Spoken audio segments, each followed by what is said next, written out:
Okay, so anyways, I want to move into our customer experience standards. Yeah. I've reviewed all of them for our upcoming audit, and there's only some minor additions over the one that we did last year. So there is some new ones when it comes to the facility. When it comes to, you go to a hospital or a restaurant a lot of the times and they've got a checklist posted on the washroom door of who was the last person that checked it, cleaned it, whatever. We need to go to something like that, which shows, when the last time we restocked, whether it be toilet paper or whatever, we need to go to some sort of checklist system. And quite honestly, I walk into the washrooms and pick up paper towel all the time. Right? So I think that moving forward with the replacement of reception, we'll make that part of their daily job description. We'll add that in there, we'll build a chart, and if at any time we want to see it, we expect them that they're checked off and make sure the facility stays in. You just leave it on the door, Yeah, there's What, with the expectation that they're gonna clean their bathroom during the day? not clean it, make sure it stays tidy and toilet paper stays stocked. Okay. So, same as a restaurant, there's nothing worse than walking in and there's no paper towel, right? So we'll go to something like that, as well as for our lot attendant for Chris.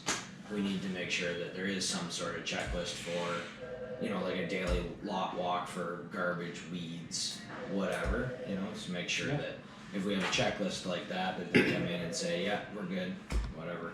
If they stay on top of it, it's pretty simple, right? So our cleaners are only here every so often, so we do need to make sure. It's a good idea, I think, to make sure that it stays nice and tidy. But so I think this year what I really want to do with looking at these standards is, like I keep saying to you guys, the car business to me is very dated, and I want to take these standards and really make them our own. So, standard by standard, to go through it and say, okay, service, customers are given time expectations for the duration of the service, and regular updates on progress are provided. This includes now, they want you to do, obviously we want to do that for waiters as well, which we do. That has to be added to our policy, it's not in there currently.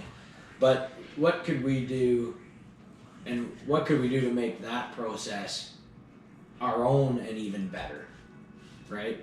And then go into the next process, and the advisor offers to accompany every customer to their vehicle walk around and inspect for needed work, multi-points, etc.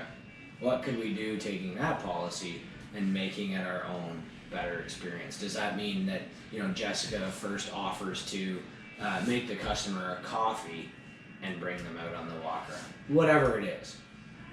For sales, we talked about it the other day, when the customer picks up their vehicle, currently we give them a pair of sunglasses or a coffee cup. That's what every dealer does. Yeah. What could we do to make it a celebration?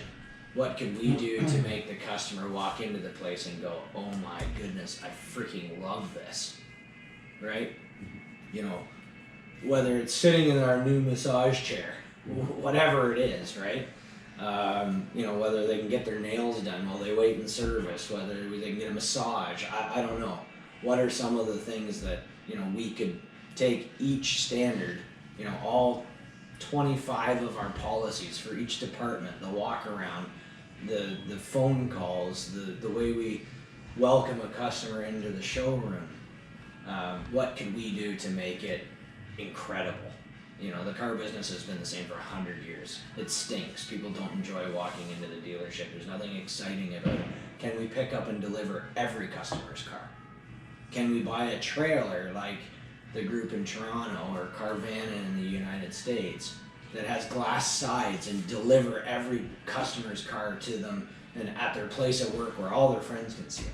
So that's interesting. So if you decide to pick up everybody's car, how do you satisfy Nissan's walk around, for instance, signature on work orders? all that stuff. Well, you'd really have to utilize, you know, you're gonna have to utilize your electronic system, like through PBS, you know, emailing and approving, right, payment through online. But I guess, you know, as far as signatures go, it's just your system, and we'll have to electronic signatures, DocuSign, whatever it might be. There should be ways, and if, you know what, if we're better than what Nissan expects of us, then Nissan's gonna have to grow with us. Yeah. So Sure. Nissan is one of those car dealers that is back stuck in the 30 years of no training. They're trying to lead it with things like N-Car and I-Car or whatever, but I mean, they're still doing it the same way ever. Their standards are no different than Ford's or GM or Chrysler or Toyota or Honda. They're just, everybody sees the same thing when they walk into our dealership than they walk into everybody else's on the strip, right? So the only difference is, you know, we might be wearing golf shirts and somebody else is wearing a suit and tie. But they're gonna get the same experience. The only difference might be, I guess, that they might like me or you more than Joe Blow across the road. Yeah. But we already know we're only hiring people that are likable, right? My thing is going to be moving ahead. I was talking to my wife last night, is I need to find a personality test and hire solely on who they are on social media and what kind of personality they have, and the rest of it will just train them. You don't think you can pull that out in an interview? I've had I've had a lot of interviews where I thought they were that person, and then you realize either they're not as smart as you thought they were, so they weren't as trainable. You liked their personality, but they weren't as trainable as you needed them to be. Yeah. Or it was fake. You know, like Mike said, it wasn't genuine. Yeah. Right. And they got you. And they got you, and you hired them, and you know, we got people that won't use BombBomb, won't do social media. Well, that would have been one of my first criteria. When you apply to a job, you cannot apply with resume, in person, over the phone. You must reply by video only. So there you go. So here's it. So that's a great solution. New policy. Yeah, that's New policy. This isn't even a policy on how we go after our customers and how we treat our customers. This is a policy on an internal hiring so that we can hire somebody that's gonna look after our customers. Yeah. Right? Like, isn't that a great idea? Write that down. Let's build that policy. That's how we apply with a video just like mine.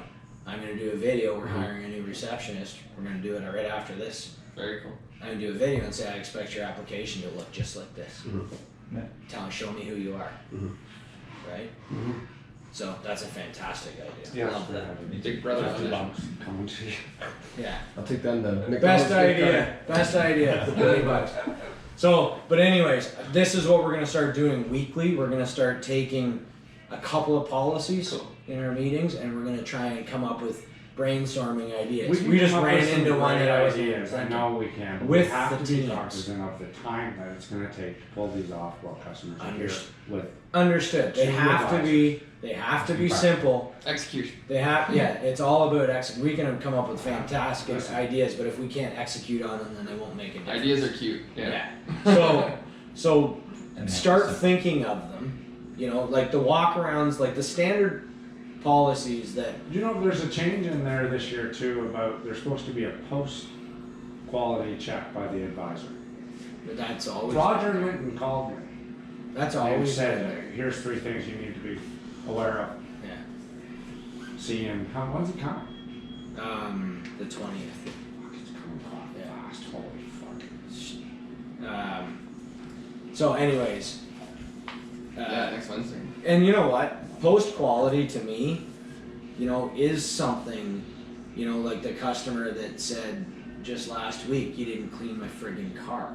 They said they were cleaning my freaking car. It's not Or friggin' I just clean. went up to my car and the tire Grease. pressure light's on. Yeah, exactly. Well, I've said to them all, the technicians, make sure you're looking at the dash that a light on. And then I said to the cleanup people, if you see a light on, come see me or the technician that just gave you the car. Yeah, And it still gets parked out there. yeah.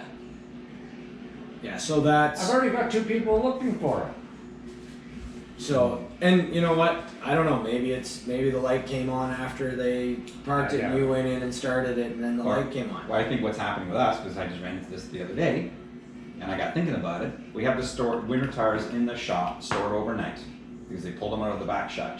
They're sitting underneath these big heaters. We put them on the car, we check the air pressure. 34 PSI, perfect. Put it outside, park the car, reset all the lights. Customer picks it up at the end of the day. It's freezing cold. Guess what happens to the tire pressure? She gone. He's gone. Lights on. So But maybe the light That would was be fine. everybody's car. Yeah, because but it it's only, happening a lot. but I'm it- thinking but it will happen a lot. we need to put 38 in there so when you go outside, But then they're Or gonna it check, goes so off then you're gonna because get the it's guy too checking, did they even check my tire pressure? Now it's at 38, then he's coming in and going, you incompetent bunch of, it says 35 on the door. yeah. And you sold me the nitro. Yeah, but yeah, but I mean, here's an issue we're having, so we have to fix it. Yeah, we do. We can't just keep doing the same thing over and over again. We Right. can't have, Yeah, but we upset one customer, we can't have another 4 this week that we do the same thing. Sure, but is the fix What- the advisor not telling the customer, listen, we've matched the tire pressure what it should be, however, because of the fluctuation and change, Yeah. this could happen, be prepared if it Tires does. have been inside our shop Yeah. overnight, and if you do not park in the garage like Yeah. some of our customers do in heated garages, you believe that your light may come on tomorrow morning. Yeah, and if it does, just come back, it's an easy, quick top up, you don't need an appointment. Or we'll stop get it by done. any of Yeah. the local gas stations and throw it in. I know it's inconvenient, but it does happen. I So- think it's just a disclaimer, right? It's setting Yeah. the customer's expectations. But this this is probably car- gonna happen, if it but- does. But 100% of the time, the car should not leave with the light on. No, not That's where the problem. What Jeff is saying. That's what's happening. Yeah. Is customers going out, starting the car, and coming in saying the light's on. Just pay for service and our lights on. Right? Like that's So crap service. so why would we not have the advisor go out with the customer and say, I'm just gonna double check because this could happen, let's check right now real quick. I would We suggest. get 2 more advisors. Well, the advisors, you need to trust your detailers that they brought the car up and there's nothing on. Like the Of course you should. detailers really need to check that. But I mean, there is something to be said about making sure that the car is complete. If there's a checklist to make sure the bathroom's clean, they should have a checklist to Make make sure. sure that car's washed and there's no dash lights on and it's parked in there. I agree. And the maintenance lights are properly reset. Yeah. It doesn't still say and oil there's change. an oil change sticker up in the corner. Yeah, there you go. I agree. And again, with new hires, we all expect them to know it, but maybe they don't. Maybe they gotta be here for 6 months and nobody ever actually told them. Yeah. Here's a written, all the things you need to do. So every it single time. Maybe it wouldn't- comes down to just communication, like you said, Mike. You know, can you put a stamp on the RO and the advisor just grabs the RO when the keys come back after cleanup, they run out, take a quick walk around and make sure it does look pretty decent. Check that there's no lights on, check that the stickers